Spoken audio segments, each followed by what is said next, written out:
ബാർകോഴ കേസിൽ തുടരന്വേഷണത്തിന് ഉത്തരവിട്ട വിജിലൻസ് കോടതി വിധി നിയമപരമല്ലെന്ന വിജിലൻസിന്റെ ഹർജിയിൽ ഹൈക്കോടതി ഇന്ന് വിധി പറയും. മന്ത്രി മാണിക്കെതിരെ തുടരന്വേഷണം വേണമെന്ന വിജിലൻസ് കോടതി വിധിയിൽ പ്രഥമദൃഷ്ട്യാ അപാകമില്ലെന്ന് ഹൈക്കോടതി വിലയിരുത്തിയിരുന്നു.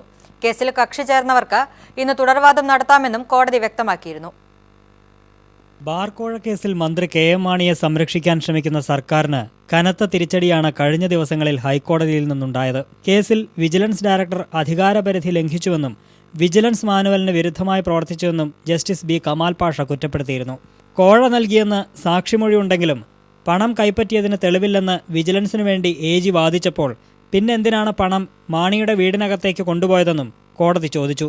വിജിലൻസ് കോടതി അധികാരപരിധി കടന്ന് പ്രവർത്തിച്ചുവെന്ന AGയുടെ വാദം ഹൈക്കോടതി ഇന്ന് വിശദമായി പരിശോധിക്കും. കേസിൽ കക്ഷികളായ പ്രതിപക്ഷ നേതാവ് VS Achuthanandan, LDF convener Vaikom Viswan, VS Sunilkumar തുടങ്ങിയവരുടെ വാദവും കോടതി പരിശോധിക്കും. കേസിൽ ഉടൻ തീർപ്പുണ്ടാക്കേണ്ടതാണെന്ന് ചൂണ്ടിക്കാട്ടിയ കോടതി ഹർജിയിൽ ഇന്ന് വിധി പറഞ്ഞേക്കും.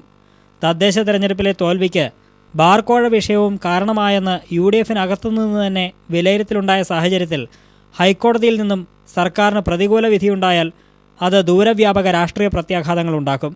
ഒപ്പം മാണിയുടെ രാജിക്ക് വേണ്ടി രംഗത്തെത്തിയവർക്ക് ശക്തി പകരുകയും ചെയ്യും. News bureau, Kochi.